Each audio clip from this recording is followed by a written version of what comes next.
Depuis plus d'une semaine, des milliers de chauffeurs de taxi sont mobilisés contre une convention qui devrait modifier leur rémunération pour le transport de malades.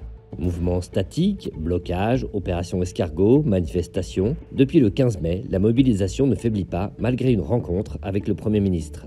À l'issue de cette rencontre avec les représentants des chauffeurs, François Bayrou avait annoncé samedi 24 mai le réexamen de la convention à partir du mardi suivant. Le premier problème, c'est qu'il y a eu, on va dire, une incompréhension sur la convention avec la sécurité sociale sur le paiement des transports sanitaires.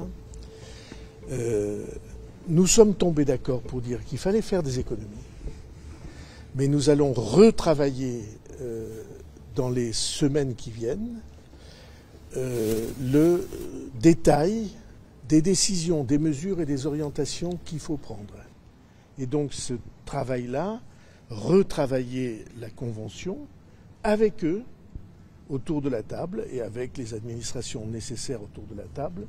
Ce travail va être entrepris dès mardi. Les chauffeurs de taxi prévoient cependant de durcir leur mouvement si les réunions ne donnent pas plus que ça, a déclaré le secrétaire général de la FNDT, Dominique Buisson.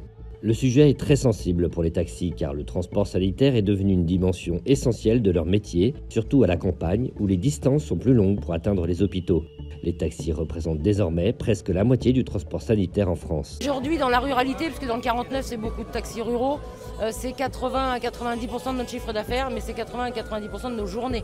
Moi, j'ai 3 salariés. Si demain, je n'ai plus les 90% de transport sécurité sociale, je n'ai plus de salariés. Donc ça engage quand même les familles. On sera obligé de licencier, on ne pourra plus, on va tout vendre à moindre coût, puisque ça ne vaudra plus rien chez nous. Et on ne pourra plus survivre. Le nouveau système entend reposer sur une prise en charge de 13 € par l'assurance maladie sur tout le territoire, puis un tarif au kilomètre. Il est conçu pour dissuader les retours à vide ou les temps d'attente trop longs. Cette nouvelle tarification doit s'appliquer à partir du 1er octobre aux quelques 40 000 artisans conventionnés réalisant du transport de patients. Cette nouvelle tarification s'inscrit dans un effort pour mieux contrôler la croissance de la dépense de transport sanitaire qui s'est élevée à plus de 6,7 milliards d'euros en 2024, dont plus de 3 milliards pour les taxis conventionnés. Un bond de 45% depuis 2019. Enfin, pour favoriser la lutte contre la fraude, l'assurance maladie va également demander la généralisation de logiciels de facturation reliés à des dispositifs de géolocalisation. Le dispositif de géolocalisation devra être installé d'ici le 1er janvier 2027 au plus tard, a indiqué la CNAM.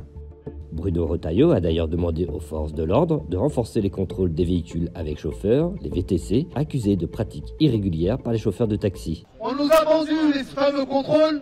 On nous a vendu les fameuses amendes forfaitaires, et ça on a dit, faites, mais pour nous c'est pas une mesure ça. Tant qu'on va pas avoir les plateformes pour faire une injonction d'interdiction de distribuer des courses sur la voie publique, nous on n'en veut pas de votre contrôle. Faites les contrôles si vous voulez, mais c'est pas ce qui va nous calmer. Le projet de réforme de la tarification des transports de patients doit être réexaminé à partir du mardi 27 mai. Ce réexamen devra toutefois se faire sans changer la date d'application du texte et la cible en matière d'économie, a précisé François Bayrou.